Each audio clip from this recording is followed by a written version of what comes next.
Hola, ¿qué tal? Estamos aquí en la terraza Mindsurf y vamos a comentar. Entonces, le voy a pedir que se presente y que nos cuente el tema de hoy, qué va a ser. Hola, mi nombre es Gabriel Soma, ¿me conocen? Soy un antropólogo mexicano con una trayectoria larga en temas de reducción de daños en el uso de psicoactivos, especialmente en entornos festivos.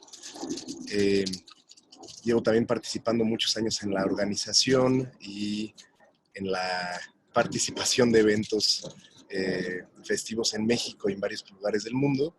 Y actualmente vivo en Berlín, me especializo allá también en temas de reducción de daños, en festivales, especialmente festivales transformacionales, de los cuales estaremos hablando en este webinar. Este webinar está dirigido a entender el proceso de los festivales transformacionales o festivales psicoactivos, que serían pues esta ola de festivales que están surgiendo desde hace aproximadamente 20 años y que han cambiado mucho la faz del consumo de psicoactivos en México y el mundo. Bueno, pues vamos a empezar un poco con la historia de los festivales psicoactivos y vamos a hablar un poco de lo que está pasando en el mundo en cuestión a cómo se están llevando estos festivales, qué tipo de estrategias se están desarrollando para que mejore el proceso del consumo de los festivales, de los psicoactivos en los festivales y ahora sí que qué tipo de teoría se está desarrollando al respecto de esto como para mejorar las circunstancias rituales que suceden dentro de un festival. Festivales psicoactivos 1.0. Bueno, primero vamos a hablar un poco sobre la idea del festival. El festival, bueno, la palabra festus viene de fest, es una palabra germánica originalmente que celebraba la llegada de las cosechas. A diferencia del carnaval, que es un poco lo contrario, el carnaval tiene que ver con la entrada de la etapa del no consumo de carne. Entonces es una etapa de purificación. El festival es un poco lo contrario. Es la llegada de las cosechas y por lo tanto es el momento en el que se celebra el espíritu de lo profano. Es muy importante aquí empezar a recalcar que lo profano, lo sagrado y lo profano desde el punto de vista de la antropología, desde el punto de vista del más grande antropólogo del chamanismo y del ritual, Mircea Eliade, él admite que uno de los problemas que tenemos actualmente es que no sabemos reconocer lo profano como una actividad sagrada, de alguna manera. Es decir, dentro de la idea de Mircea Eliade, la dualidad de lo sagrado y lo profano tiene que ver con que aquello que es sagrado es aquello que te saca del contexto de lo cotidiano y lo profano es la apreciación del contexto de lo cotidiano. Festus es el lugar en el que se celebra el todo de la cotidianidad y por eso es el lugar en el que se come, se toma, se celebra, se socializa y por lo tanto, pues de alguna manera es uno de los rituales más viejos que existen en la humanidad. Esta dualidad entre lo sagrado y lo profano es una de los principios de la antropología religiosa y es en donde empieza como toda la idea de que de esta dualidad pues surgen dos tipos de comportamiento. Uno en donde vamos hacia el interior, lo sagrado, y uno en donde vamos hacia lo exterior, lo profano. Festus es la expresión máxima de lo profano. El festival entonces es el lugar en el que estamos totalmente hacia el exterior. Entonces, bueno, hablando un poco como de la historia moderna de los festivales, porque los festivales evidentemente han existido a lo largo de toda la historia, pero no es hasta 1954 que de repente al movimiento dadaísta del jazz de Nueva Orleans se le ocurre hacer un festival que ya no solamente esté relacionado ni con las cosechas, ni con propuestas específicamente religiosas, sino un festival de música. Y es así como surge la idea de la musicalización del festival como un proceso de la nueva era humana, en donde la gente se reúne ya no solamente a celebrar cuestiones religiosas, festivas, familiares, tribales, sino se reúnen también a celebrar la música, la cultura. Y bueno, en este festival no hay mucho que decir más allá de que el movimiento jazzístico es también el movimiento de donde surge como la celebración de la negritud, y en la celebración de la negritud surgen también muchos de los esquemas de consumo que conoceremos posteriormente en los festivales de hoy en día, como por ejemplo el consumo de alcohol o el consumo de cannabis. Eh, Hay que recordar que el movimiento de jazz de Nueva Orleans es uno de los principales promotores del consumo de cannabis en Estados Unidos. Eh, pero no es hasta 1967, con el Monterey Pop Festival, cuando surge la primera idea de juntar a bandas con un atisbo psicodélico y ya no solamente meter alcohol o meter cannabis dentro de los festivales, sino empezar a meter otras sustancias. Entonces, en el Monterey Pop Festival es el primer festival en el que la gente empieza a consumir LSD, en algunos casos hongos alucinógenos, dentro de un contexto de festivales y específicamente dentro de un contexto de la música psicodélica, que bueno, me podría aventar una clase sobre la música psicodélica, pero creo que sería así como años. Pero sí hay que hacerlo porque está muy interesante. En algún momento, exacto. Entonces, bueno, es así como llegamos a Woodstock, ¿no? 1969. Woodstock fue el primer festival transformacional en la historia de la humanidad. Ahí hay que empezar a distinguir sobre el tema de qué es un festival transformacional y qué es un festival normal. Los festivales transformacionales se caracterizan especialmente porque no es un festival en el que el objetivo sea solamente la presentación musical o solamente el consumo de drogas o solamente, sino es el todo, incluyendo también la participación comunitaria. Entonces Woodstock tuvo aproximadamente, o sea, se piensa que hubo uno o dos organizadores, pero en la realidad Woodstock fue organizado aproximadamente por unas 150 personas. Entonces estamos hablando de un festival organizado en colectivo y además un colectivo que promovía el consumo de sustancias psicoactivas. En aquel entonces específicamente el LSD. Entonces, bueno, si algunos de ustedes saben sobre Woodstock, pues también saben que Woodstock tuvo un impacto masivo en el consumo de LSD y en la percepción de cómo se consume el LSD, en donde por primera vez se sugiere que el LSD no es una sustancia para tomarse únicamente en un ambiente cerrado, digamos, seguro, sino también en un ambiente lúdico y social. Y entonces la socialización con LSD es justamente lo que produce el movimiento psicodélico y especialmente las guías de las que ya se ha hablado en este webinar del Set and Setting propuestas por Timothy Leary, en donde ya no solamente se trata de conocer tu propio entorno, sino conocer el entorno exterior y socializar con el entorno exterior en un ambiente psicodélico.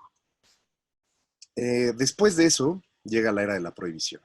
Entonces, desde 1968 el LSD cae en los esquemas de la prohibición, pero el proceso, digamos, de empoderamiento de la prohibición empieza más o menos después de Woodstock, cuando las autoridades federales de Estados Unidos comienzan lo que ahora conocemos como la guerra contra las drogas. A partir de ese momento, los festivales psicoactivos entran en lo que se llamaría un estado vegetativo o también un estado underground. También una de las consecuencias de este proceso es la desinformación.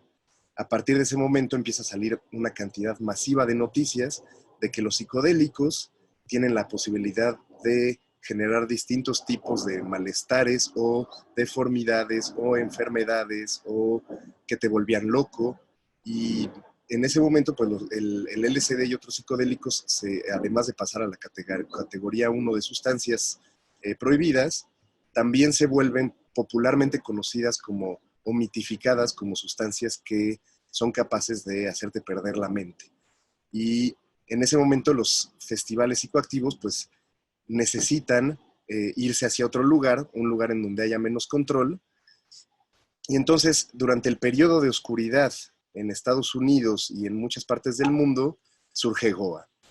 Y bueno, Goa es, es un suceso, porque Goa básicamente son 15 años de experimentación con festivales psicoactivos, en donde la gente va a la India, a la isla de Goa, a generar sus propios tipos de festivales, su propio tipo de música. Es ahí en donde comienza a surgir lo que ahora conocemos como el Goa Trance, y es un momento extremadamente importante para el movimiento psicodélico porque la unión del Goa Trance con el consumo de psicodélicos empieza a generar pues ahora sí que un mundo expandido de conciencia y de experiencia. Dentro de mi especialidad como antropólogo, yo hablo mucho sobre un tema que se llama la antropología de la experiencia, que tiene que ver con cómo generamos cultura a través de los procesos experienciales. Eh, una de las cosas muy interesantes del Goa Trance en mezcla con los psicodélicos es que cualquier persona de ustedes que haya probado sustancias psicoactivas, especialmente psicodélicos, en combinación con un tipo de música con vibraciones específicas, con melodías específicas, casi siempre melodías espirituales, cítaras, eh, diferentes tipos de tambores, diferentes tipos de arpas. Este tipo de música genera casi inevitablemente imágenes, imágenes psicodélicas, imágenes mandálicas, de alguna manera promueven los procesos visuales durante el consumo de psicodélicos. Actualmente, ya un poco más integrados con las comunidades indígenas y con el consumo de psicodélicos desde el punto de vista indígena, nos damos cuenta de que muchos tipos de terapia psicodélica desde el punto de vista chamánico se apoyan en los cantos. Por ejemplo, los cantos shipibo o los ícaros dentro del mundo de la ayahuasca, o los cantos lakotas dentro del mundo del peyote, producen ciertos tipos de visiones. Estos cantos parecen haber sido producidos a lo largo de cientos de años con el objetivo de compenetrar específicamente con la experiencia psicodélica.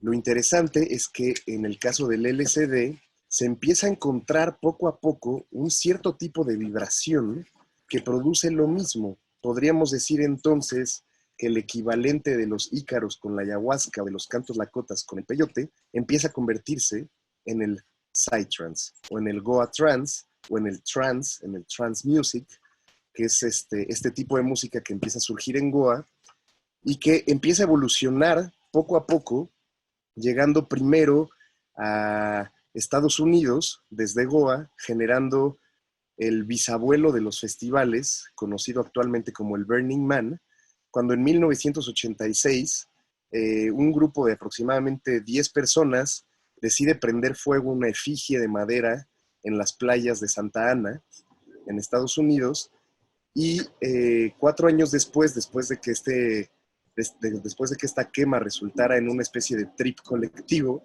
se establece formalmente el primer Burning Man en el desierto de Nevada, en donde muchas de las personas que experimentaron el Goa Trance llegan a Estados Unidos con la idea de construir un movimiento comunitario basado en las ideas dadaístas, de la deconstrucción, de Derrida, principalmente de cómo deconstruir a la sociedad desde la celebración. Entonces, bueno, es así como de repente empiezan a surgir los primeros, eh, festivales psicoactivos, formalmente festivales psicoactivos en Estados Unidos y en Israel. Estos festivales comienzan a asimilar el Goa Trance y empiezan a convertirlo en una especie de nuevo género. Le empiezan a meter el 4x4 propio del italo disco y del punk de la escena londinense. En ese entonces estamos hablando de que teníamos lugares como The Factory en Londres, teníamos la escena italo disco en Italia, que estaba basada y estaba construida en este tema del 4x4. En aquel entonces el Goa Trance todavía no estaba construido específicamente en el 4x4, que significa básicamente pum, pum, pum, pum, pum, pum, pum, pum, pum. El Goa Trance tenía más una especie de beat parecido al pum, pum, pum, pum, pum, pum, pum, pum. O diferentes tipos de beats, pero que eran beats más relacionados justamente con las percusiones hindúes. Sin embargo, el 4x4, ya asimilado por Occidente, se empieza a fusionar con el Goa Trance y empiezan a surgir estos primeros festivales en Oregón, en Australia, en Israel. Y estos primeros festivales, más o menos en el año de 1992, empiezan a cambiar toda la historia de cómo se fiestea en el mundo. Primero que nada porque eran festivales muy libres, dirigidos especialmente a que la gente llegara, acampara y se quedaran ahí varios días, lo cual no era normal. Específicamente, casi desde Woodstock, no se generaba esa práctica, que la gente migrara como nómadas hacia un festival y se quedaran ahí varios días.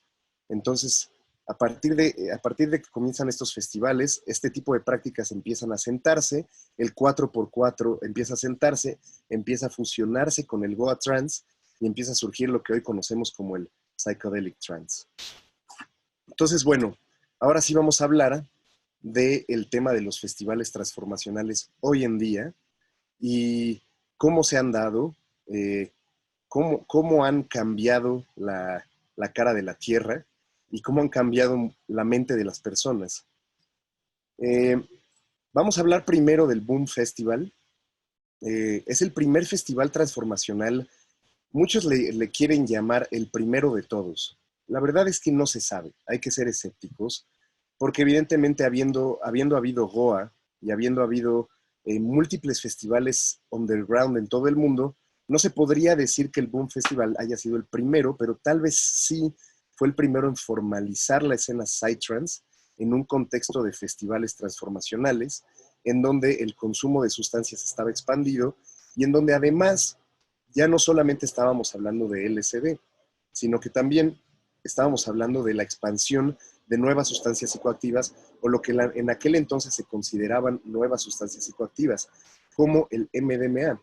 El MDMA realmente estuvo básicamente en laboratorios, siendo probado como sustancia primordialmente terapéutica hasta que fue prohibida en el año de 1984, y a partir de ese punto se vuelve una sustancia underground, pero también se vuelve una sustancia primordialmente de clubes.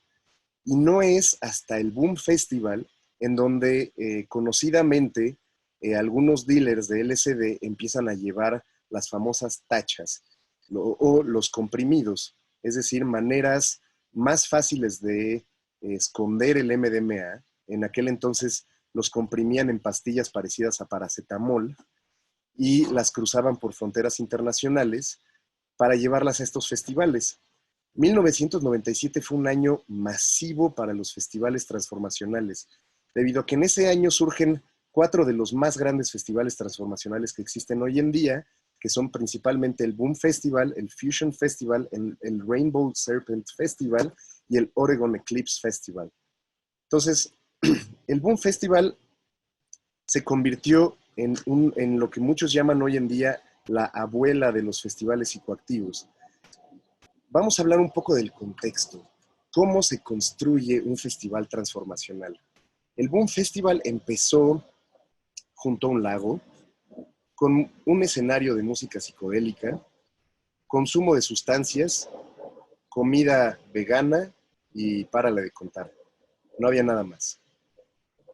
Ahora, como pueden ver, esta es la imagen del Boom Festival, uno de los festivales más producidos en la historia de la humanidad. Y lo que es interesante del Boom Festival es que es un festival que se ha enfocado específicamente en la construcción de ambiente o la ambientación. Esto podría sonar a algo normal, pero no lo es. Cada festival adopta un tipo de ambientación diferente. Los diferentes tipos de ambientación están conducidos por cómo son o cómo quieren ser los organizadores respecto al cuidado del festival. El Boom Festival es lo que se llama un festival guiado. Eso significa que los organizadores contratan específicamente artistas de su gusto para generar un ambiente envolvente. Y este ambiente está construido a través de múltiples tipos de juegos, esculturas.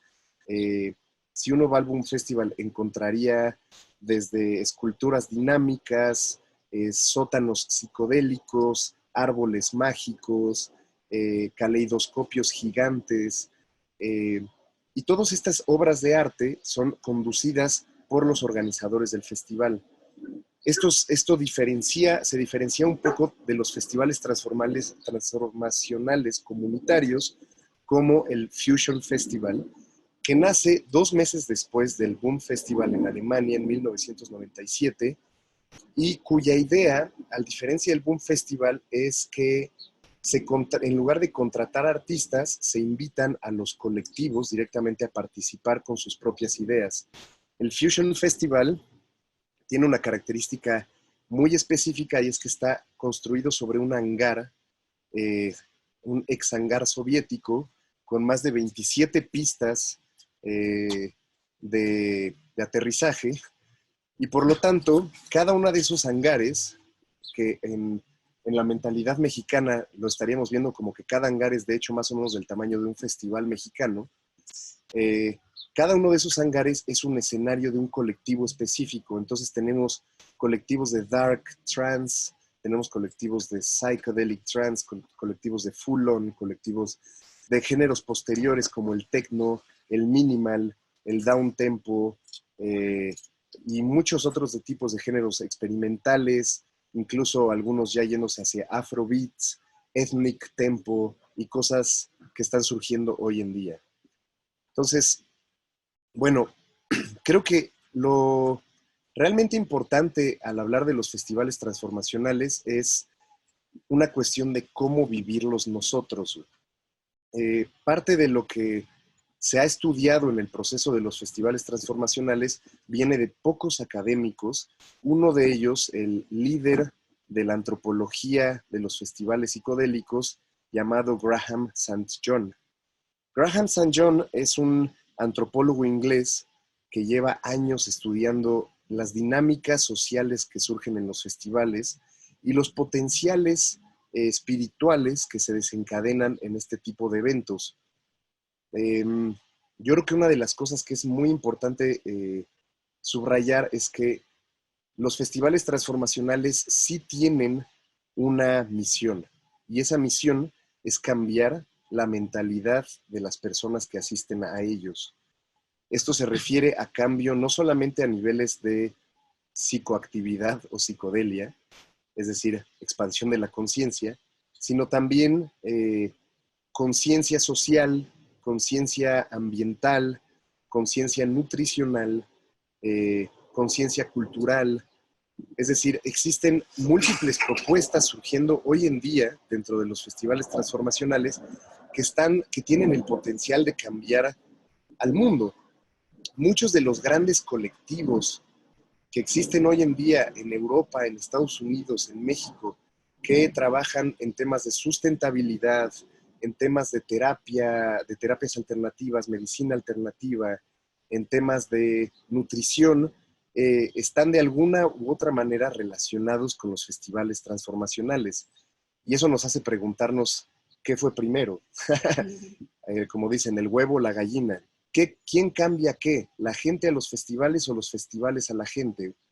Y vale la pena hacernos esta pregunta porque evidentemente la respuesta, al igual que en la metáfora del huevo y la gallina, es un tema evolutivo, es un tema bicíclico, en donde ambas partes se comunican constantemente, y eso nos está llevando a darnos cuenta que conforme el mundo evoluciona y conforme las mentes de las personas evolucionan, los festivales también evolucionan.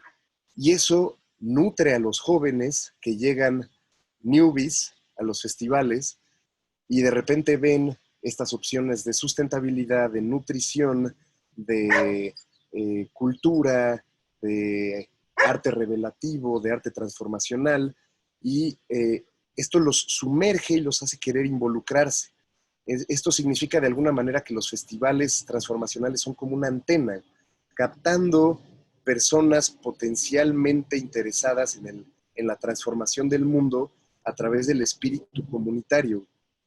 Y creo que esta es una de las partes muy importantes también de mencionar, el espíritu comunitario. El Festival Transformacional, ¿en qué se diferencia específicamente del festival no transformacional o del festival de música Corona Capital?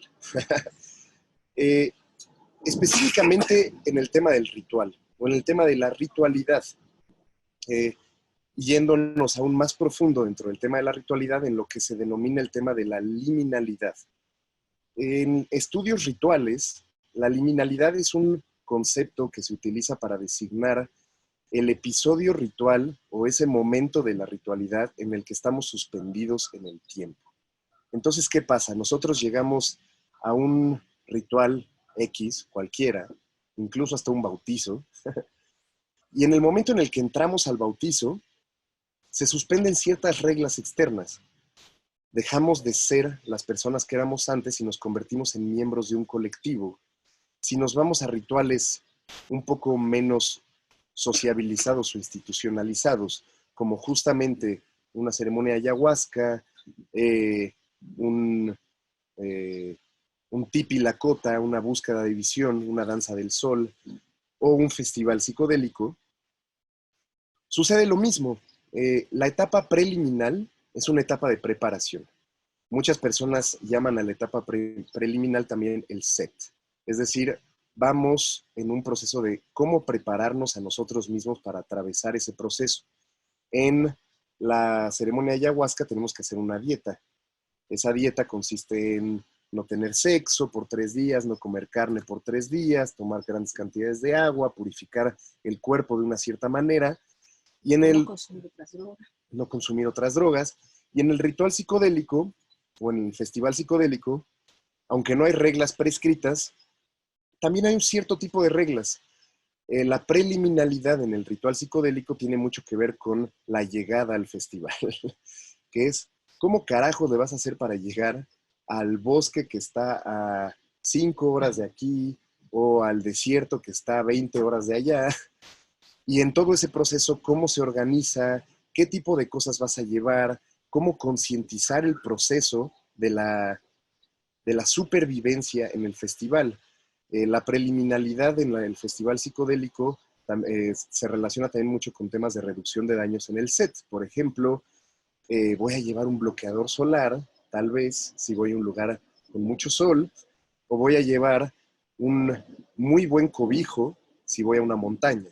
Este tipo de cosas, aunque pueden sonar muy básicas, en realidad pueden marcar absolutamente toda la diferencia en un festival y de hecho se nota mucho cuando tú llegas a un festival transformacional y ves a los newbies, casi siempre los ves con su cobijita en el escenario, pálidos, muertos de frío, 3 días sin dormir, porque posiblemente iban con la idea de, pues no voy a dormir, voy a fiestar así, machín, y de repente se dan cuenta que el cuerpo no aguanta, que la droga pega diferente cuando no estás bien descansado o bien preparado, o cuando te acabas de quemar bien cabrón.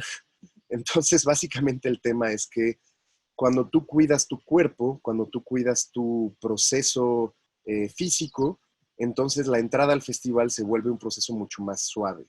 Eh, También casi siempre vamos a ver dentro del tema del set y de la preliminalidad que las personas que tienen accidentes en los festivales son las personas que no iban bien preparadas, personas que no llevaban suficiente agua o que pensaban que iban a poder beber puro alcohol, lo cual generalmente termina generando accidentes físicos durante el consumo de sustancias.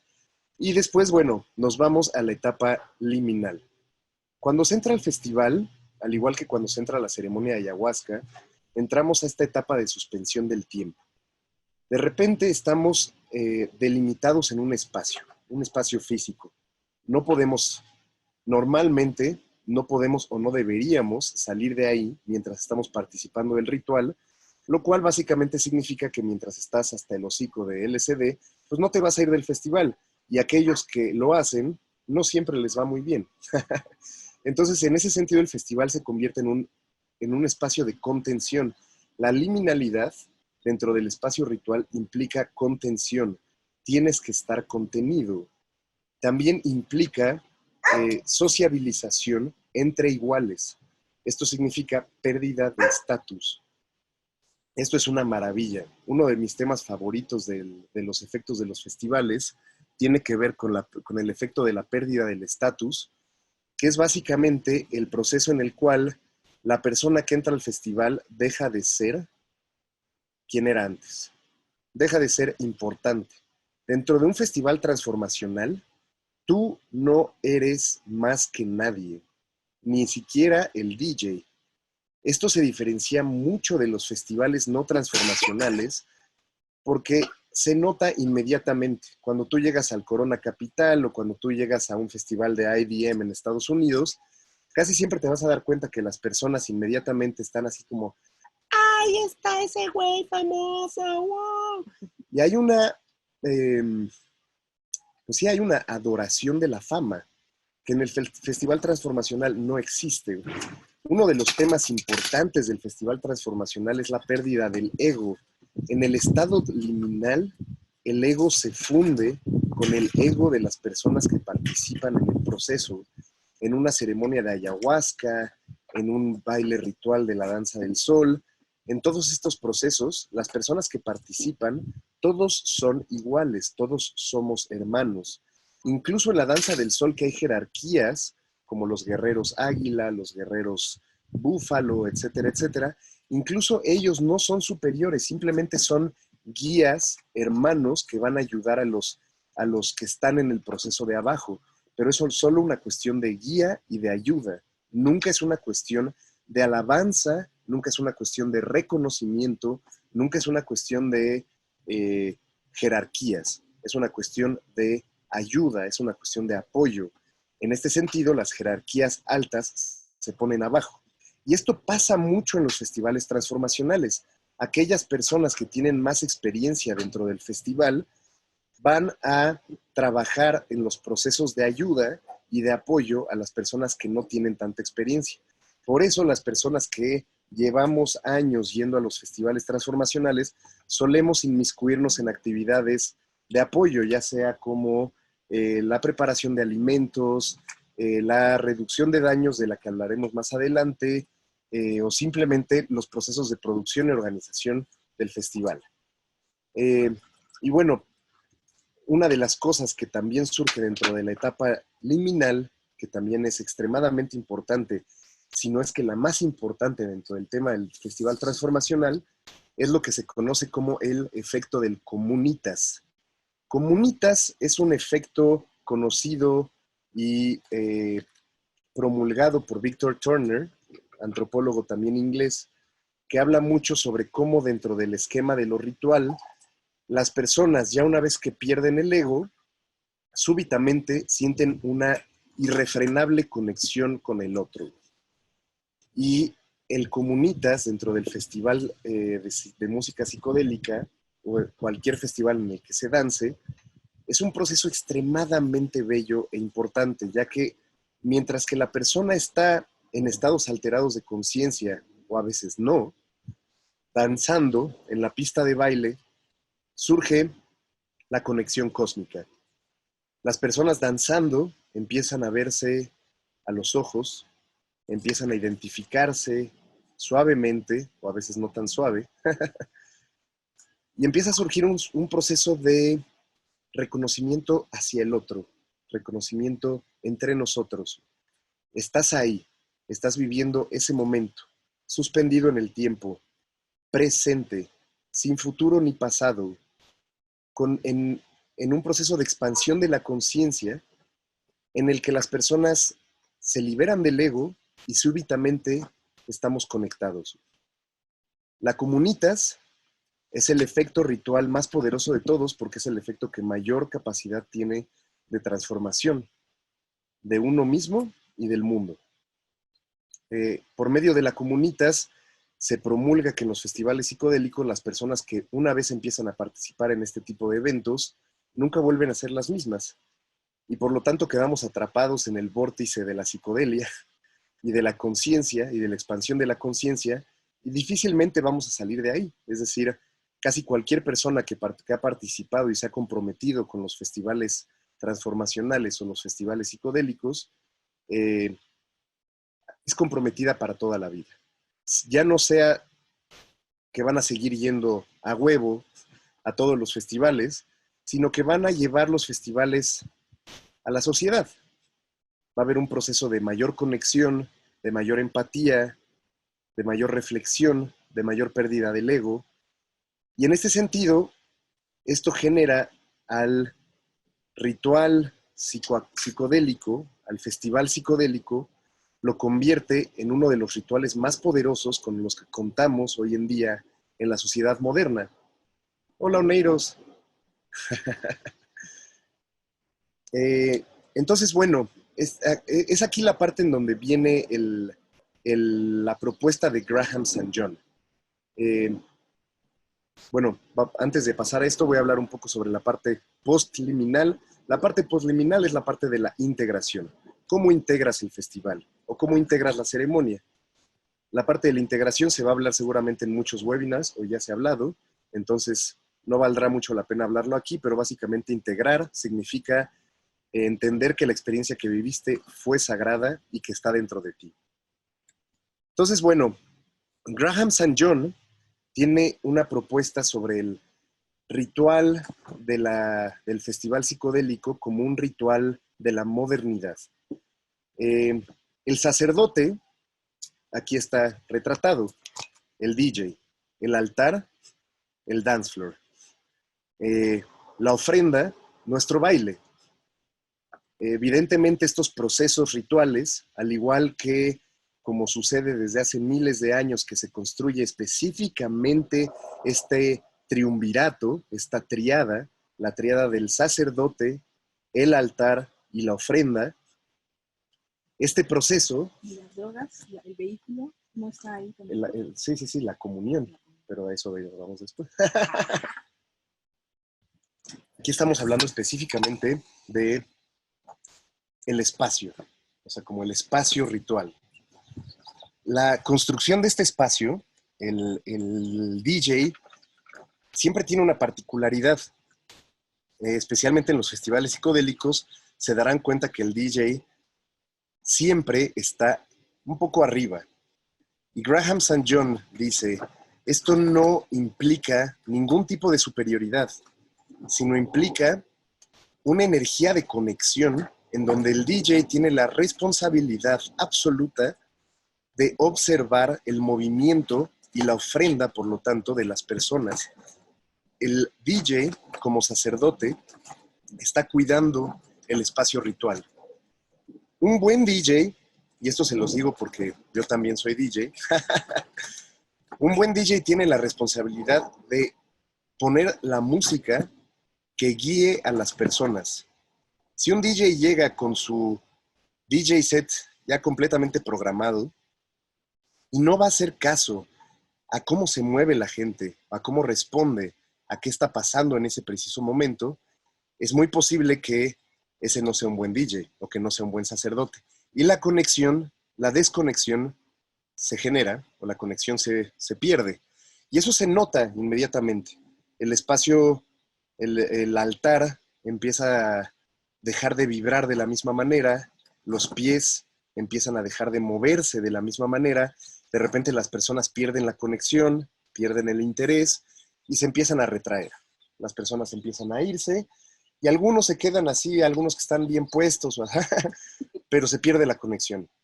Un buen sacerdote está guiando el ritual de una manera responsable y por lo tanto está observando a los danzantes. Y en ese proceso está entendiendo lo que el danzante necesita. Y bueno, eso nos lleva a la danza.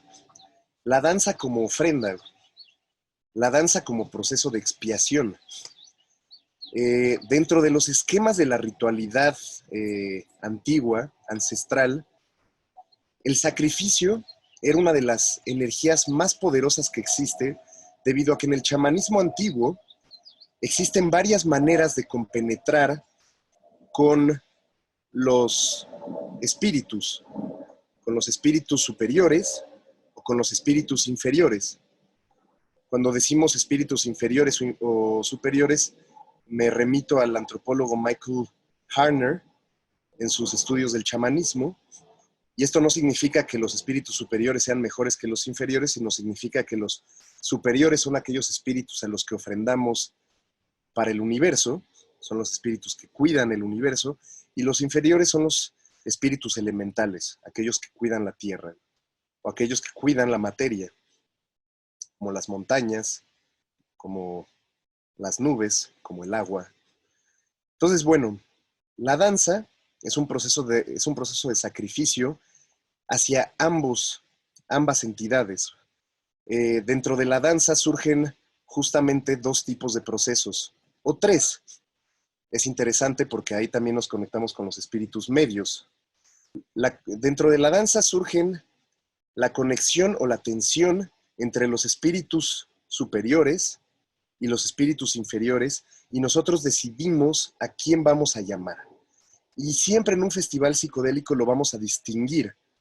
Cuando estamos observando a las poblaciones que están ofrendando la danza a los espíritus superiores, vamos a verles ofrendando una energía superior. Casi siempre están danzando de una manera suave, las manos alzadas, la cabeza hacia arriba, hay sonrisa, hay éxtasis, hay una energía de invocación a los espíritus del amor, a los espíritus que habitan en los universos ancestrales, las fuerzas que habitan todo el universo. Cuando se invoca a los espíritus inferiores, vamos a ver esa danza del suelo, las manos hacia abajo, los pies bien firmes, los pies sonando fuerte hacia la tierra, casi siempre en un beat que nos recuerda un poco a los beats chamánicos de los tambores. Pum, pum, pum, pum, pum, pum, pum, pum, pum, pum, pum, pum, pum. Dentro de la filosofía chamánica, los tambores son también los conectores, son el vehículo hacia el conocimiento de los espíritus elementales, y es justamente por medio del golpeteo a la tierra, las manos hacia abajo, a veces la mirada también hacia abajo, el cuerpo anclado, que se está invocando a los dioses inferiores. A veces también se invoca a los espíritus medios, que son los espíritus que habitan entre los universos humanos o humanoides. Los espíritus medios se invocan a través de la relación con el otro, a través del llamado ancestral entre los hermanos o las hermanas. Las personas están bailando y se observan, se tocan y generan un proceso de conexión, un llamado, se invocan los espíritus de la humanidad y el proceso sigue. Es importante entonces entender que la danza no es un fenómeno aislado, no se baila, aunque mucha gente lo cree, incluso sin saberlo, llevan años invocando a los espíritus superiores o inferiores, y mucha gente cree que es al azar. Mucha gente cree como, no, yo danzo así porque pues acá soy bien acá. Perdón, te voy a hacer un intermedio para recomendar este libro justo al respecto. Más información en este libro de Dance, Trance and Transformation. Y justamente Rick Doblin, fundador de MAPS, habla de la primera vez que probó en un rave MDMA y cómo sintió justamente la unidad con todo lo que existía allí bailando. Ya. Entonces, perdón, me voy a hacer un cigarrito. Sí. Vamos a hacer intermedio si quieres. No, voy bien, al menos que la gente lo necesite.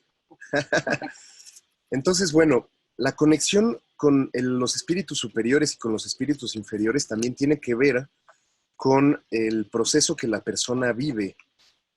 Es muy normal, por ejemplo, aquí en México, que se le designa un nombre a los danzantes. Eso depende un poco también como de las categorías sociales y todo, pero por ejemplo, yo he escuchado a muchas personas que a los danzantes elementales les llaman orcos. Y a los danzantes universales les llaman hadas o duendes. Y esto justamente tiene que ver con los procesos que las personas trabajan. Los famosos orcos tienden a ser personas que siguen el espíritu del guerrero y que buscan mayor conexión con la tierra, mayor anclaje. Esto puede deberse a que la invocación de los espíritus inferiores se busca o se requiere cuando la persona está en un proceso de necesidad de apoyo, de necesidad emocional, de necesidad de amor. Entonces se busca el proceso de anclaje hacia la tierra. Quiero estar aquí, quiero que la tierra se conecte conmigo. La invocación de los espíritus superiores casi siempre sucede cuando las personas están en un proceso más de búsqueda de la conciencia o de búsqueda del amor como ente abstracto, búsqueda de las emociones puras, y entonces se alza las manos y se invoca a esas fuerzas. O cierra los ojos. Ajá, y te dejas ir. Y bueno, eso nos lleva al cuarto proceso que ocurre en el espacio ritual. Tenemos el sacerdote, tenemos el altar, tenemos la ofrenda y tenemos la comunión. La comunión es el proceso por el cual las personas consumen una sustancia psicoactiva con el objetivo de conectar más fácilmente con las entidades. Muchas personas en este sentido podrán decir, no, pues yo la neta solamente me meto tachas pues, para bailar más chido o para pasármela mejor, pero al final, dentro del festival transformacional, no hay azar. Y esto, aunque las personas piensen que es simplemente un proceso lúdico de pasarlo bien, dicha comunión también está ofrendando algo. Es decir, al comulgar se genera la conexión y la ofrenda sube. Y esto es muy importante de entender, porque en todo proceso de comunión, cuando se abusa de la sustancia de comunión, se rompe el contacto. Y esto genera una absoluta desconexión y la persona que consumió demasiado LSD o demasiados hongos o demasiado MDMA se va al suelo, se desconecta y entonces el efecto ritual se pierde. La persona deja de ofrendar y surge lo que se llama el sacrificio interior, en donde en lugar de ofrendar, la persona simplemente va hacia un proceso de autorreparación. Esto, por lo tanto, significa que en cierto sentido la sobredosis también tiene un cierto esquema ritual, pero es un esquema ritual peligroso y es un esquema ritual egoísta, en el sentido de que se refiere únicamente al proceso de reparación interna y no al proceso de conexión con las entidades externas. Entonces vamos a hablar un poco sobre qué tipo de estrategias se han desarrollado en los festivales para que las conexiones sean más eficientes, menos efímeras y más trascendentes. ¿Tienen fueguito?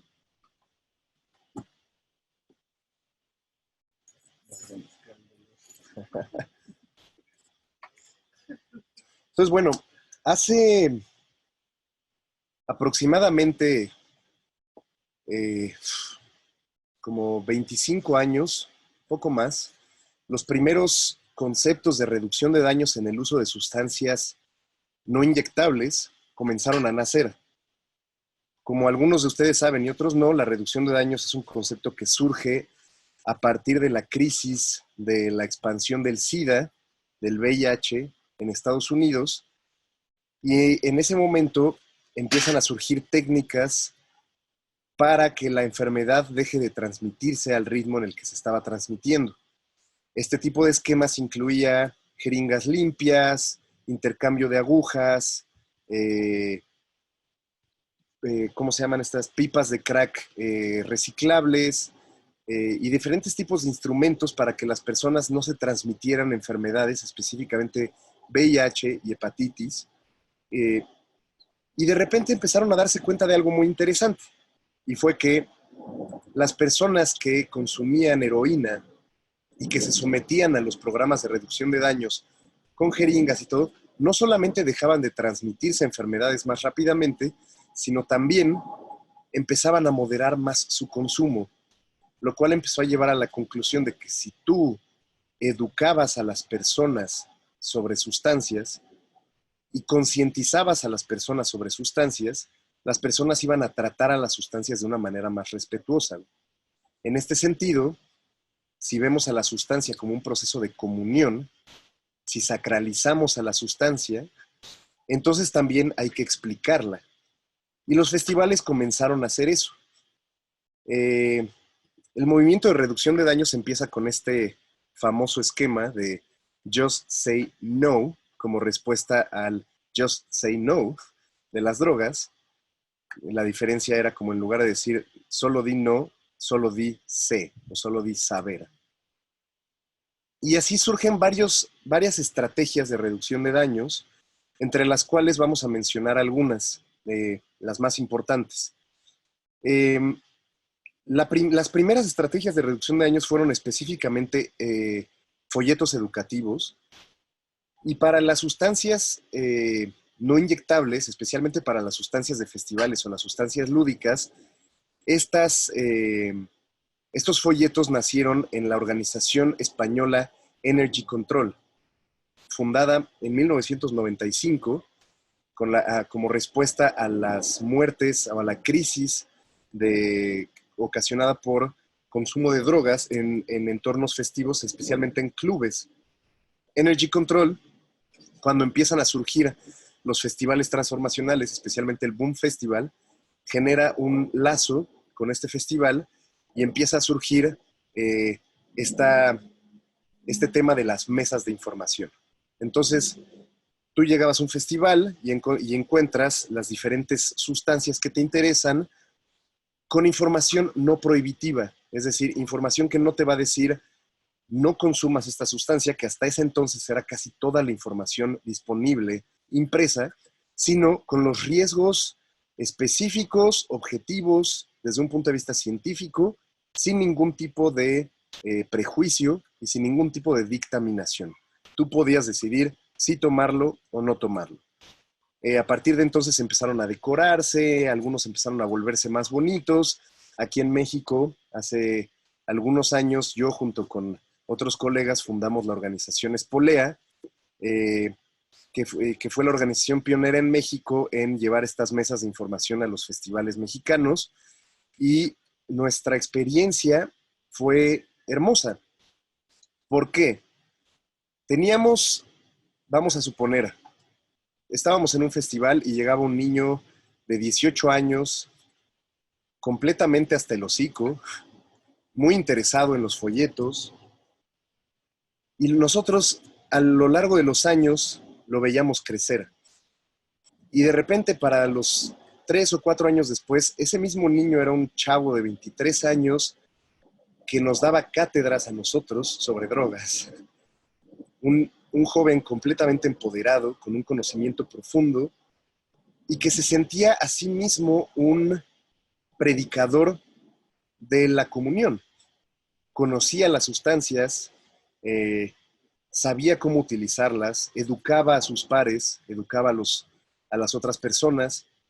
Y ver este tipo de procesos, que fueron cientos de jóvenes evolucionando, nos hizo darnos cuenta de que el sistema de información no solamente es útil en el sentido de que las personas tienen ahí un folleto en el que van a leer la información y van a entender cómo consumir, sino también genera un sentido de empoderamiento en el que la persona siente que tiene derecho a acceder a la información más pura, más objetiva sobre la comunión, sobre las sustancias, y por lo tanto convertirse a sí mismo en un predicador de una comunión correcta. También dentro del entorno de los festivales psicodélicos tenemos el tema de las conferencias, que tiene un efecto similar, es decir, tiene el efecto de las personas escuchando estos procesos. Esto se llama, dentro del entorno de la reducción de daño, se llama educación entre pares. Es muy bonito ver en los festivales de Europa, especialmente, cómo a veces llegan personas de muy alto nivel, viejitos, químicos, famosos. Incluso Sasha Shulgin llegó a presentarse en el Boom Festival a dar cátedra sobre las triptaminas y su correcta utilización, las fenitilaminas y las triptaminas y su correcta utilización en el entorno psicodélico. Fue una de las pláticas más hermosas que he visto en mi vida. Y ¿Dónde fue eso? en el Boom. Y así sucesivamente, este tipo de delegación, delegamiento del conocimiento por parte de los, digamos, de los arcanos mayores a los arcanos menores, a quienes participan en diferentes niveles en los festivales, genera también este sentimiento de conexión, de empoderamiento, y se empiezan a generar estos procesos de sustitución, en donde yo mismo he visto cómo personas que justo antes venían a nuestras mesas a pedirnos información, ahora dan conferencias, ahora participan en este tipo de procedimientos de empoderamiento del otro. Y yo le quiero decir a las personas, porque a mí este es un tema que me interesa mucho, déjenlo ser. Nunca, por favor, si ustedes están interesados en el proceso del conocimiento de las sustancias psicoactivas, nunca se interpongan en el conocimiento del otro. Nunca sientan que el otro, nunca sientan miedo a que el otro les supere. Nunca sientan miedo a que el otro sea más famoso o más empoderado que ustedes en el entorno que ustedes trabajen, la academia, los festivales, porque esto fractura la comunidad. Y si hay un problema dentro de la comunidad psicodélica, tiene que ver con el ego espiritual. Y como ya se ha hablado en muchas ocasiones, ningún ritual está exento del ego espiritual. El falso chamán, el falso predicador, el falso DJ, el falso sacerdote, el falso reduccionista o harm reductionist, va a ser una persona que va a querer situarse a sí mismo como el que sabe y no empoderar al otro para decirle vas, habla, convoca, porque este proceso es lo que hace que la comunidad se fortalezca y es lo que hace que las personas sientan la capacidad de participar activamente en este proceso de transformación del mundo. Otro elemento extremadamente importante en los festivales psicodélicos o en los festivales transformacionales, al cual yo estoy entrando relativamente recientemente, hace apenas como 4 años que empecé, es el tema del psychedelic support, como le llaman psychedelic care o cuidado psicodélico, que en México se practica poco, pero que en Europa y Estados Unidos está muy desarrollado, y que tiene que ver con el montaje de carpas amplias con personas dispuestas a ayudar a las personas que están viviendo una experiencia difícil con sustancias psicoactivas. En Estados Unidos tenemos a la organización Sendo, el Sendo Project, que es una parte de MAPS, de la Multidisciplinary Association for Psychedelic Studies. Y Sendo ha desarrollado esto, The Manual for Psychedelic Support. Es una guía de facilitación sobre cómo ayudar a las personas que se encuentran en estados difíciles durante la experiencia psicodélica. Actualmente yo trabajo en el proyecto Eclipse, que es exactamente lo mismo que Sendo, pero en Alemania, que actualmente tiene un tent, una carpa de aproximadamente 50 metros por 20 metros, es decir, bastante grande, con unas 40 camas, con espacios de reclusión en donde personas que quieren estar absolutamente solas pueden ir, y con varios terapeutas. El objetivo del terapeuta es muy importante que se sepa, no es en lo más mínimo una participación chamánica, no es una guía, sino que es un acompañamiento, una facilitación del proceso. Esto significa que las personas que acompañan, el terapeuta que acompaña a las personas que viven el proceso psicodélico fuerte, nos sentamos junto a ellos, les ofrecemos té, agua, les comentamos cosas, si es que ellos buscan que se les comenten ciertas cosas como va a acabar pronto, vas a estar bien, estamos contigo. A veces vale mucho la pena llevar a las personas hacia hacia lugares insospechados, que se olviden del proceso que están viviendo. Entonces puedes hablar con ellos sobre cosas no relacionadas con la psicodelia, como puedes hablar con ellos sobre su carrera, su familia, sus intereses, sobre algún libro que les guste, sobre alguna película que les llame la atención, sobre cosas que les gusten del festival. Lo importante en este tipo de procesos es lograr que la persona deje de centrarse en la energía negativa o en la energía pesada del esto no va a acabar, me va a ir mal, lo estoy haciendo mal, etcétera, etcétera, y llevarla hacia lugares de relajación, hacia lugares de, digamos, de suavidad. Por ejemplo, les cuento una anécdota. El año pasado, en el Fusion Festival, tuve un caso de un chico que estuvo aproximadamente 24 horas, apareció desnudo en nuestra carpa a las 6 de la mañana, no recordaba su nombre, no recordaba con quién venía, no recordaba básicamente nada, le costaba mucho trabajo hablar, y yo lo llevé en un proceso de acompañamiento en el cual básicamente fue llevarlo a caminar alrededor, a veces acostarlo, cuando se podía parar, volverlo a sacar a caminar un poco, y poco a poco ofrecerle un proceso de mucho amor, de mucha compañía, mucha sonrisa, mucha confianza, y las personas se suavizan poco a poco.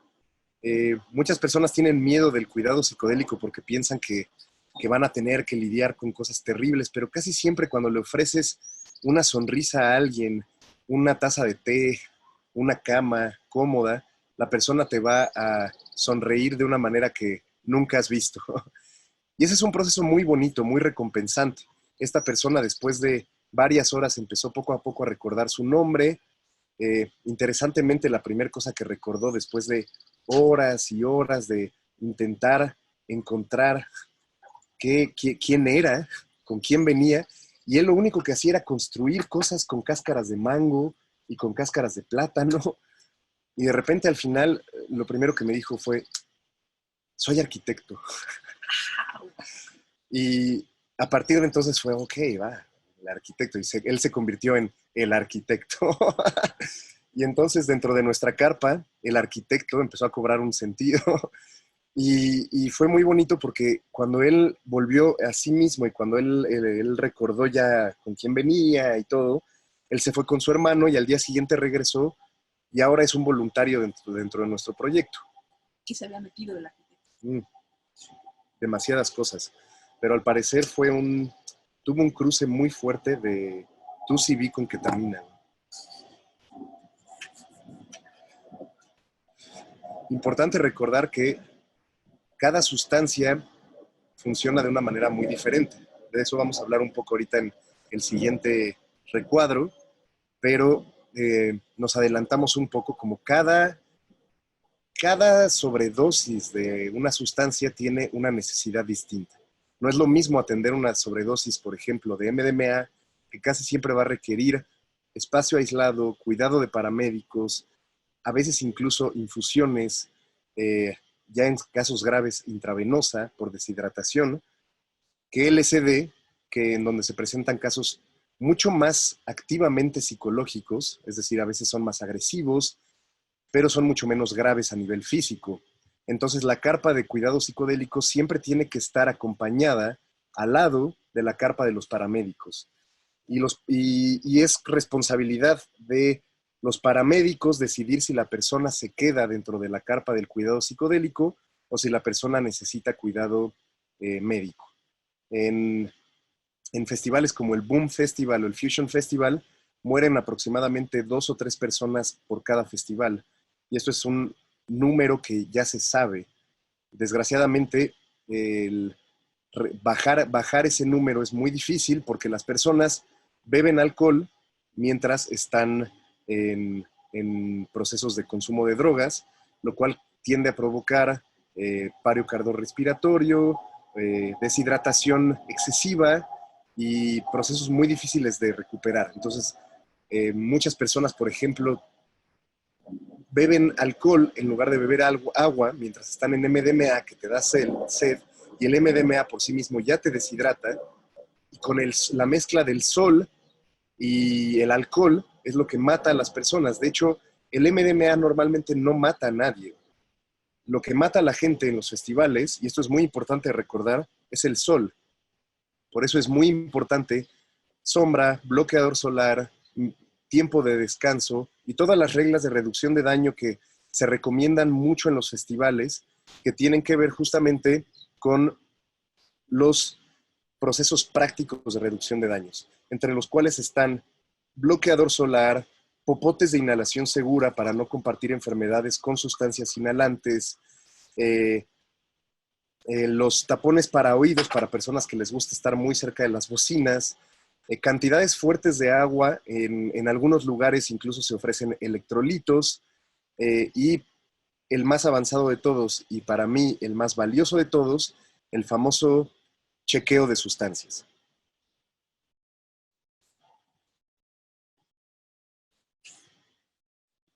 El análisis de sustancias es también una propuesta nacida en el vientre de Energy Control, pero llevada ya a múltiples festivales. Ha tomado mucho tiempo.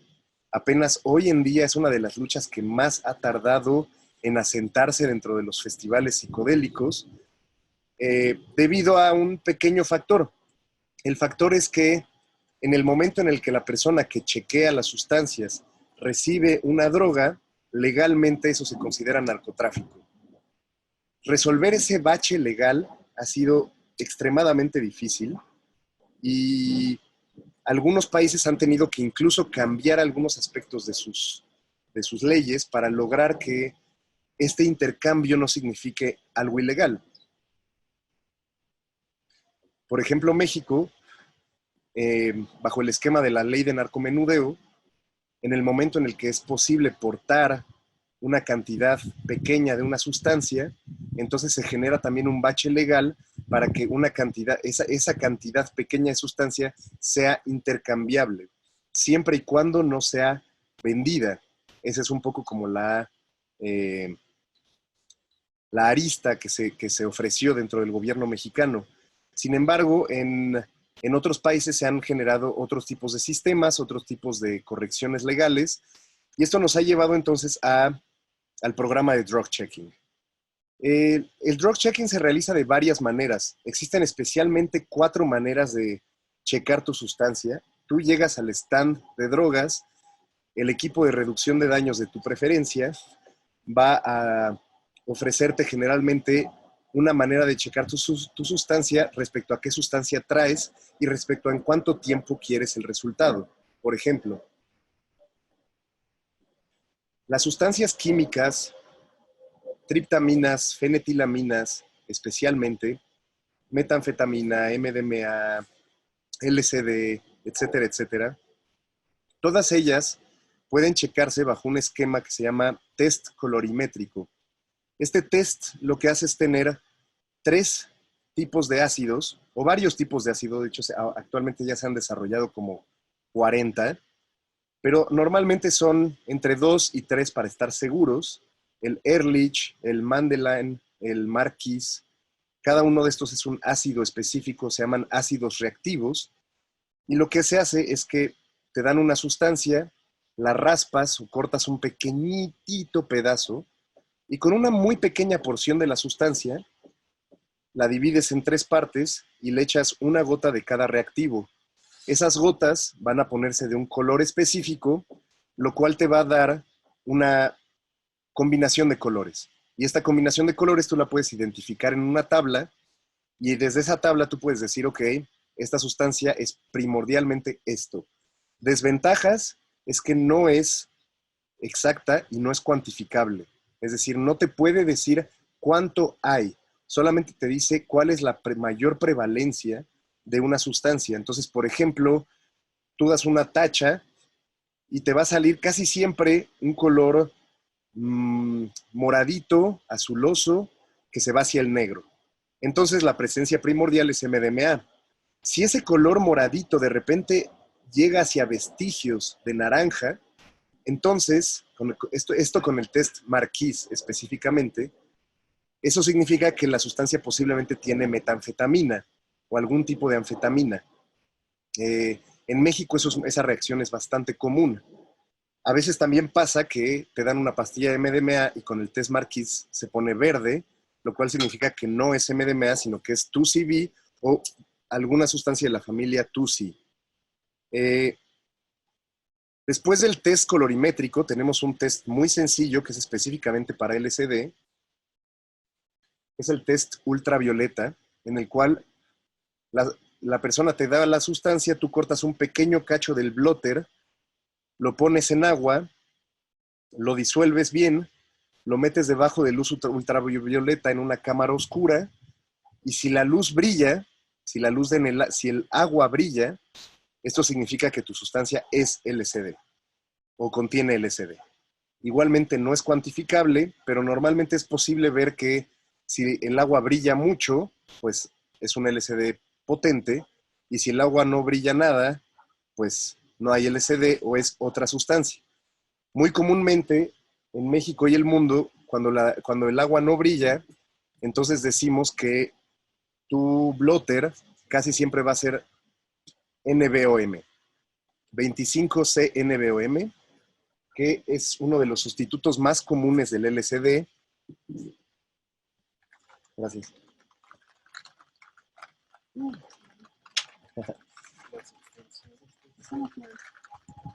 Y bueno, entonces lo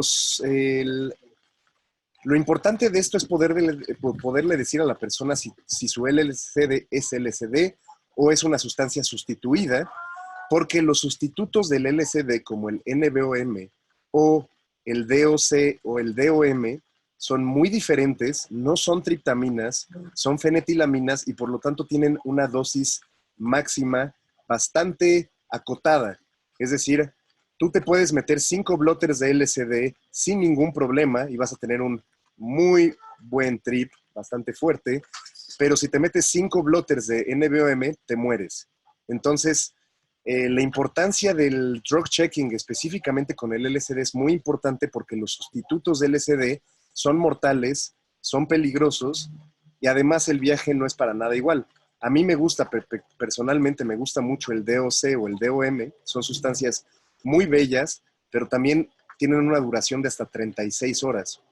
Entonces, mucha gente que toma gato por liebre termina 2 días después queriendo irse a su casa y tripeando todavía. Entonces, también es muy importante poder referirles qué están tomando. Después de eso tenemos un test solo para cocaína, que se llama test de emulsión de cocaína, que básicamente es meter la cocaína en una emulsión, generar un centrifugado, y en ese centrifugado se puede ver el nivel de pureza de tu cocaína. Ese sí es más o menos cuantificable, o al menos sí se puede decir, bueno, aquí estamos hablando de aproximadamente un 50-60% cocaína, y lo demás son sustitutos, casi siempre el levamisol u otras cosas. Y finalmente tenemos el test más complejo, que es el que se realiza en los festivales más avanzados. Aquí en México no lo hemos podido realizar por cuestiones prácticas, que se llama la cromatografía de capa fina, que es un test bastante complejo en el cual las muestras se colocan en una tablita, en una tabla de absorción. No recuerdo exactamente el nombre de este material, y se pone sobre una tina, la cual contiene un cierto nivel de ácido. Este ácido es absorbido por la tabla y este ácido empieza a generar una especie como de separación de los elementos de la muestra. Entonces la tablita empieza a verse una especie como de cómo la gota sube, y empieza a separar la sustancia que estaba abajo, empieza a separarla en elementos. Entonces puedes llegar a ver así como de, ok, este que está aquí es MDMA, este que está aquí arriba es metanfetamina, este que está aquí arriba es aspirina, este que está aquí arriba es azúcar. Entonces ese sí Es cuantificable en el sentido de que te dice qué tiene exactamente tu sustancia, pero no te dice qué cantidad específica. Pero al menos puedes saber qué elementos conforman a tu sustancia. Finalmente, una prueba que prácticamente nadie realiza, pero en el Fusion Festival yo la vi realizado el año pasado por científicos que estaban ahí específicamente enviados por el gobierno alemán para saber qué contienen las drogas en los festivales, es la espectrometría, la cual requiere un espectrómetro, que es un aparato que cuesta como 3 millones de pesos, y con ese aparato realmente puedes saber exactamente en qué niveles tiene tu sustancia cada cosa. Ese es, digamos, la manera más fina de checar tu sustancia, y nosotros esperamos que en un futuro no muy lejano los espectrómetros empiecen a volverse más baratos. Ya se están empezando a generar espectrómetros cada vez más accesibles, y se piensa que tal vez en un futuro no muy lejano las personas vamos a poder literalmente tener un espectrómetro de bolsillo, meter nuestra sustancia, y en nuestro celular va a aparecer de qué está compuesta nuestra sustancia. Ya existen startups que están generando este tipo de iniciativas, y esperemos que en no mucho tiempo eso pase. Y bueno, si esto sucede, entonces las personas vamos a poder consumir drogas de una manera perfectamente consciente y perfectamente segura. ¿Y cómo estaban las de Alemania? ¿Se enteraron de los resultados? Sí, de hecho justamente los resultados en Alemania fueron un poco mejores que los que se dan aquí en México, pero sí fueron suficientemente graves como para que el gobierno alemán dijera, ok, creo que sí necesitamos análisis de sustancias. El problema es que todavía hay muchas partes del gobierno alemán que se oponen, y eso pasa en todo el mundo. Es decir, lo mismo pasó en Inglaterra, que también se hizo un estudio con espectrometría, y pasó lo mismo, que las sustancias eran muy poco puras o tenían sustitutos muy peligrosos, y entonces el gobierno propuso, pero las partes más conservadoras de los gobiernos dicen no, porque eso es promover el consumo. Y bueno, eso es una estupidez. Entonces, bueno, ya para finalizar este webinar, vamos a hablar un poco sobre el tema de la diferenciación entre los festivales no psicodélicos y los festivales psicodélicos o psicoactivos, que tiene que ver justamente con el tema del negocio y la creación de comunidad. Cualquier organizador de festival serio les va a poder decir que la organización de festivales no es un gran negocio, al menos que quieras convertirlo en un negocio. Eso significa traer sponsors, traer marcas comerciales como Coca-Cola, Corona, Doritos, que es mucho de lo que vemos actualmente en México. Desgraciadamente, en Latinoamérica, la tirada de los festivales ha sido mucho irse y conducirse hacia el tema de los festivales que lo hacen por negocio. Y aunque estos festivales, algunos de ellos quieren meterle el elemento comunitario y transformacional, como el Carnaval Baidorá, siguen siendo grandes negocios y siguen siendo grandes propuestas en donde se reflejan activaciones de marcas, en donde todo está lleno de publicidad. Y esto, evidentemente, al meter los elementos de lo comercial, del consumo, dentro del espacio ritual, dentro de la ofrenda, se rompe el proceso.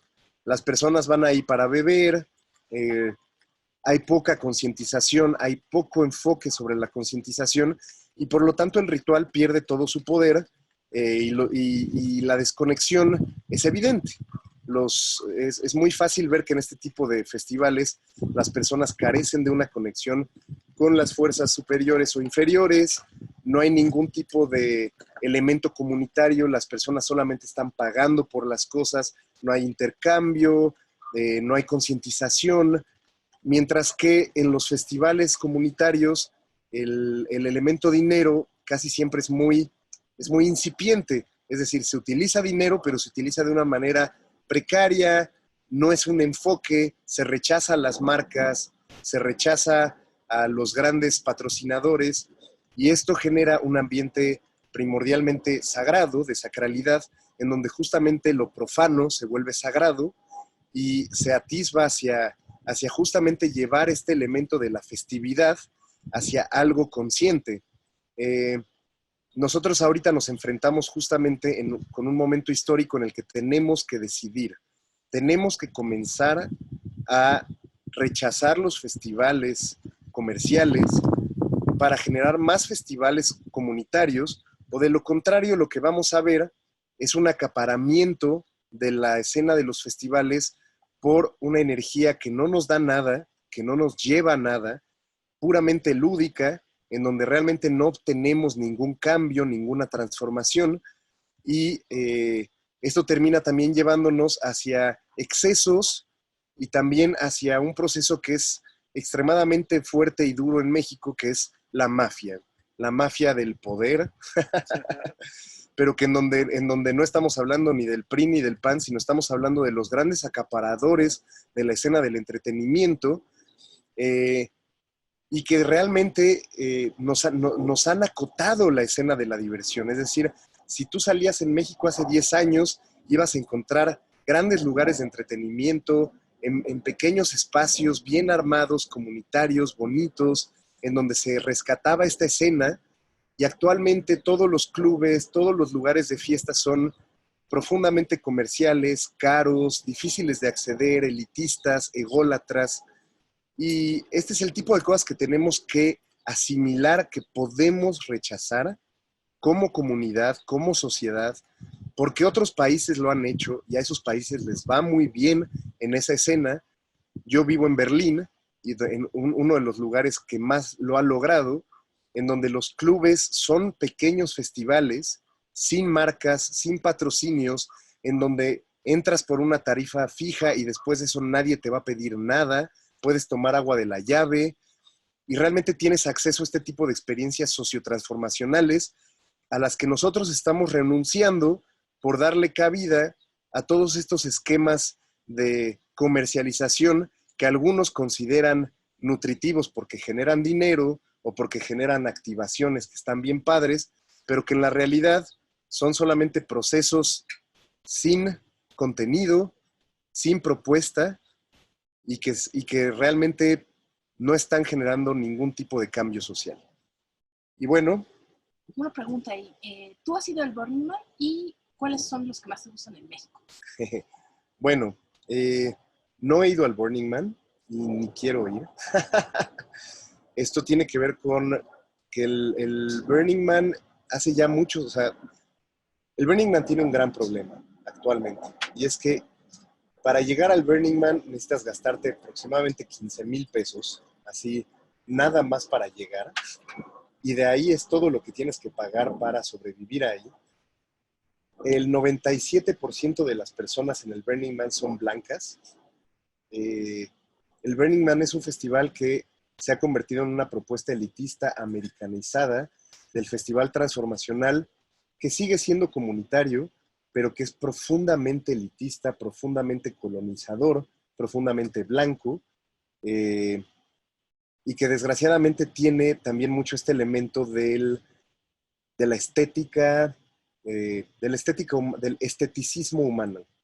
Esto significa como para ir al Burning Man tienes que verte de una manera, tienes que vestirte de una manera, y esto te hace entrar en una especie de culto. Yo siempre he dicho que los americanos son muy cultistas. Yo tengo un problema muy serio con Estados Unidos que tengo que resolver internamente. Pero ningún festival de Estados Unidos me gusta. He escuchado cosas muy buenas del Oregon Eclipse, pero igualmente yo la verdad no siento que la propuesta americana tenga una respuesta muy nutritiva hacia los festivales transformacionales, especialmente porque los festivales que yo sí he llegado a ver en Estados Unidos tienen un elemento de mucho atasque, en donde la ritualidad y la espiritualidad está muy dogmatizada. Muchas veces vas a encontrar a personas que van a llegar y te van a decir como de, este es un espacio sagrado, no fumes. Y es como de, ¿what? Se dogmatiza la espiritualidad. Los hippies americanos son... Es como más New Age. Ajá, los hippies americanos son muy dogmáticos creen que tienen derecho a tener el control de la situación cuando el festival es una pérdida del control y también es una pérdida de la autoridad. Y ahí existen muchos estos autoritarismos, así como de, estás entrando al espacio, a la carpa de quién sabe qué, y aquí las cosas son así, y es como de, ok.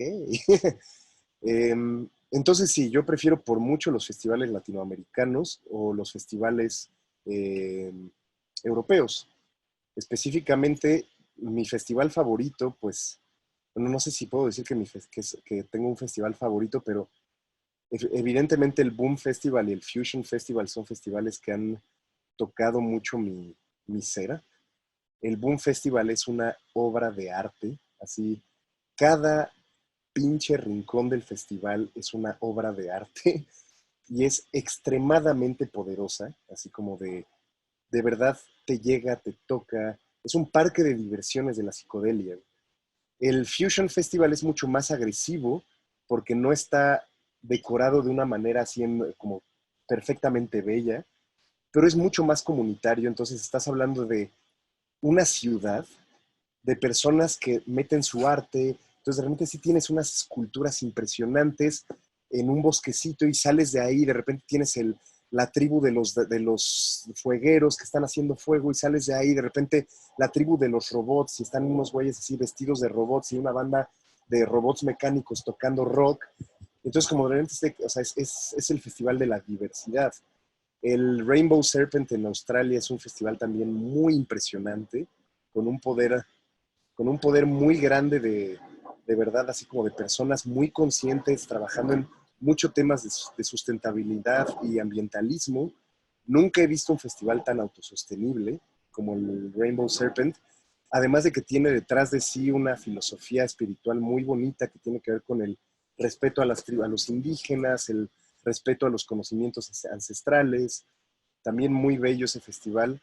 El Osora Festival en Hungría, wow, uno de los mejores festivales psicodélicos del mundo. Y ya no, en escalas mucho más chiquitas, pero de verdad muy transformativas, el Cosmic Convergence en Guatemala, que es un festival casi familiar de apenas 3,000 personas, porque en el Boom Festival estamos hablando de 50,000 personas, en el Fusion estamos hablando de 90,000 personas, en el Cosmic Convergence son 3,000, pero es suficiente para sentirte en el paraíso, ¿no? Estás rodeado de los 3 grandes lagos y una cosa muy bonita que están haciendo el Cosmic Convergence, el Envision en Costa Rica y el Tribal Gathering en Panamá, es que están abogando mucho por los conocimientos, por el rescate de los conocimientos ancestrales.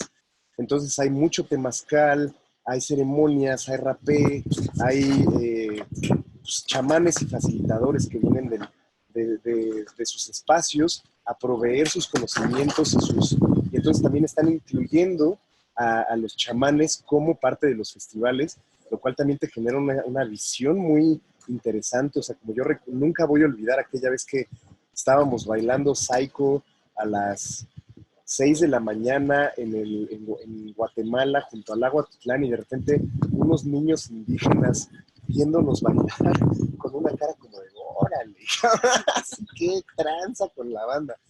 Y sí fue así como de, wow, qué bonito, ¿no? Como convergencia de culturas.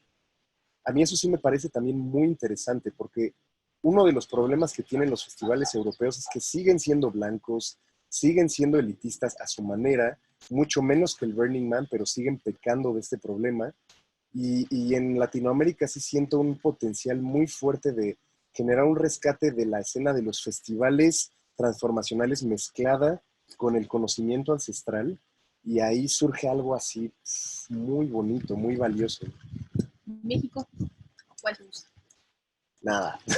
¿A mí el Lome te gusta? Me gusta el Ometeotl. O sea, creo que el Ometeotl es un festival que ha logrado hacer cosas muy bellas, le ha metido mucho esfuerzo. Desgraciadamente, yo creo que uno de los problemas muy grandes que tiene el Ometeotl es que no es culpa del Ometeotl para nada, es más bien culpa de la banda.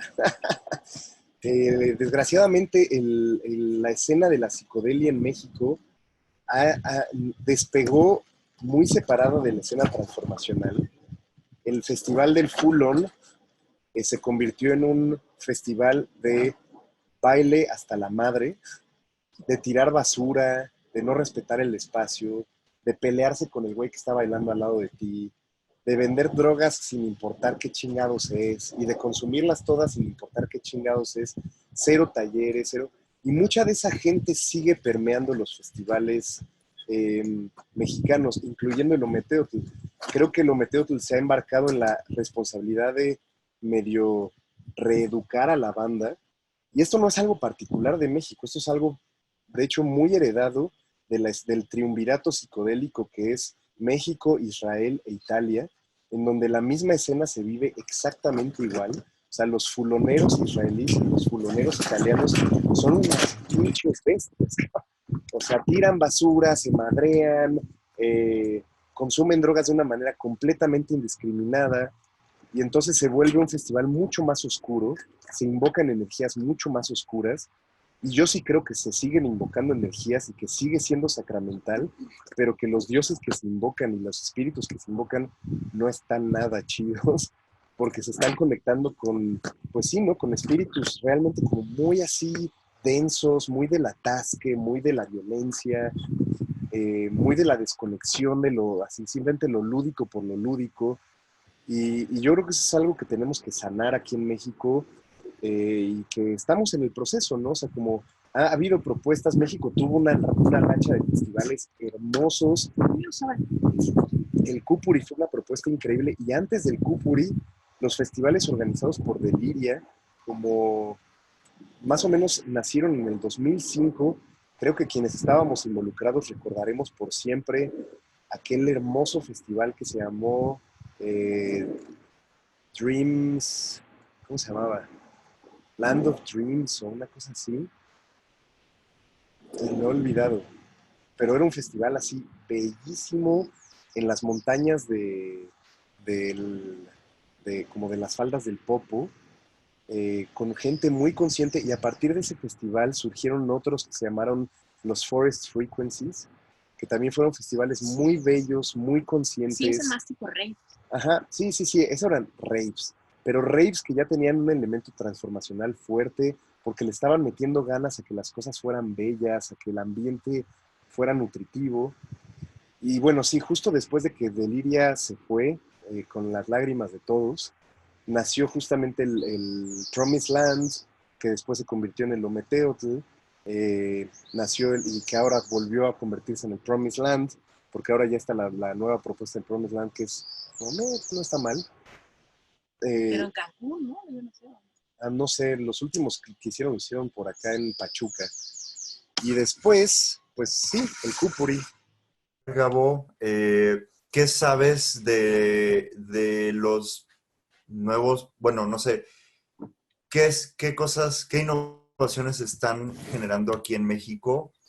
Por ejemplo, sé que ya se están empezando a implementar programas similares al Sendo o el cuidado psicodélico, no sé a qué tanto grado, dónde, quién se encarga de ello, etcétera, etcétera.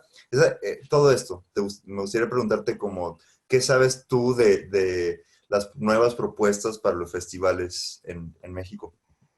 Pues mira, en México lo que está pasando es que hay una escena de festivales pequeños sucediendo en varios lugares del país.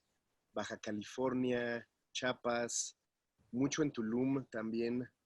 Eh, y algunas de las personas que estaban involucradas originalmente con el proyecto de Espolea, eh, o con SCDP, especialmente también muchos de la banda de la Brigada de Política de Drogas, iniciada en el Instituto de la Juventud, o de la banda de SCDP como Laura Krasovitsky.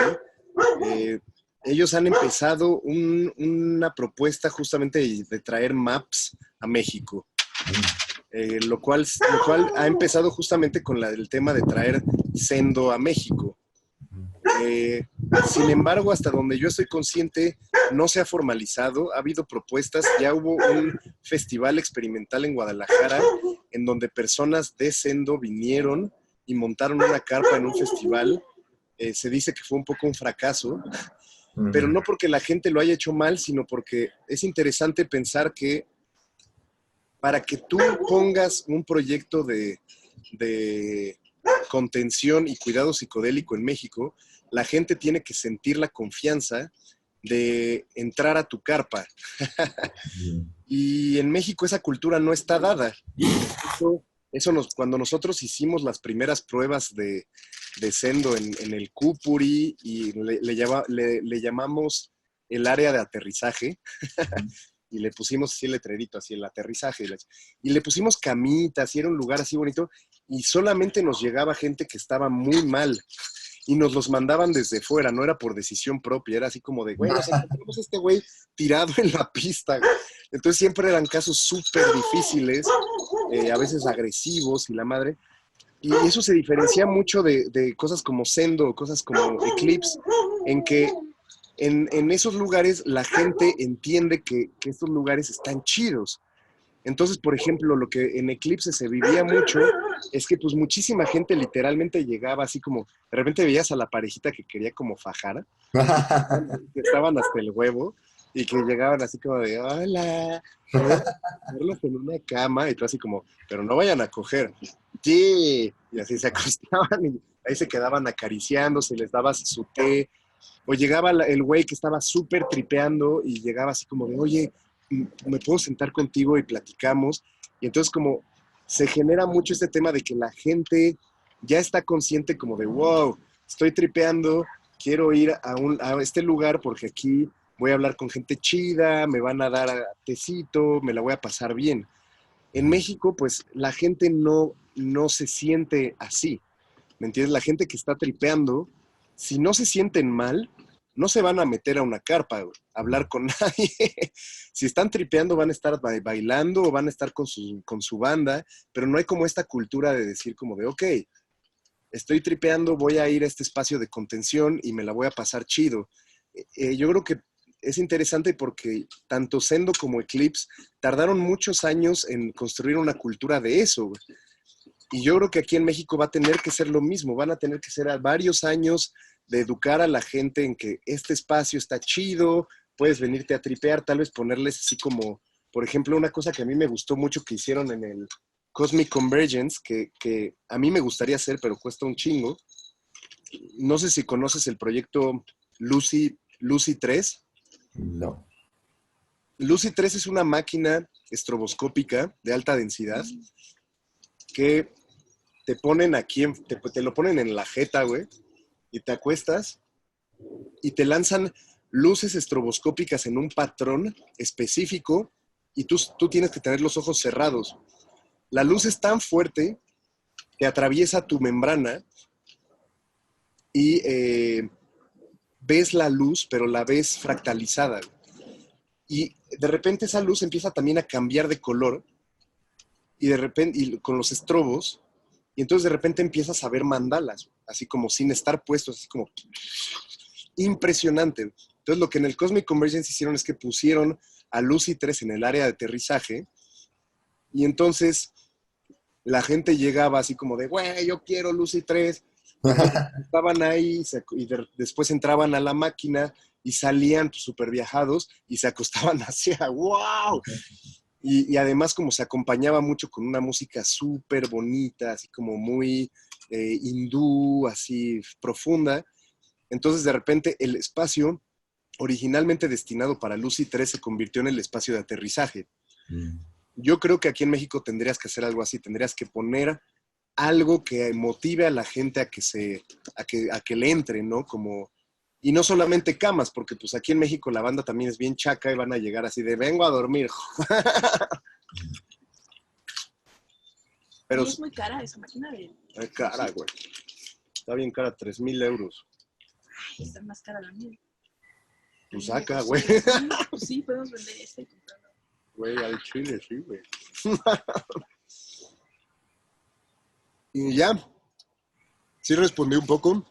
Sí. Hay que hacerlo nosotros, güey. Sí. Totalmente de acuerdo. Sí. Bueno, yo tengo otro amigo que a ver si luego también nos da un hueco, que me ha hablado de sus experiencias en el Burning y me dice que es así como el cielo, ¿no? Vamos a ver así como también contraste de experiencias. Pero siempre hemos querido en Mindsurf diseñar nuestro propio festival. Es un sueño dorado que algún día lo haremos. Bien planeado y bien pensado. Y pues está bien así justo entrevistar a todos los que han ido, nosotros ir a festivales y en algún punto hacer el nuestro. Entonces, por ahí, ¿alguien más quiere hacer alguna pregunta? Saludos, Oneiros. Saludos y yo me retiro, es que Va, abrazos a todos. gracias. Abrazo, Bye. Nero, salúdame a la banda. Claro. Bueno, pues entonces yo voy a cerrar con justamente enseñar esta gráfica del culto del éxtasis. Pues para los que estamos siguiendo todo el círculo de estudios psiconáuticos Mindsurf, hoy ha sido un poco esto, ¿no? Como ver justo la filosofía de esta tradición, pero desde eso, ¿no? Desde la filosofía y lo que hay detrás de realizar un festival, ¿no? Entonces, pues yo le agradezco infinitamente a Gabo que nos haya hecho ver esta parte que no, luego no se ve, ¿no? O sea, para nada y no sabes qué es lo que hay detrás, ¿no? De los festivales. Entonces, haremos una bonita edición. Y ahora sí, muchísimas gracias y nos vemos. Bye.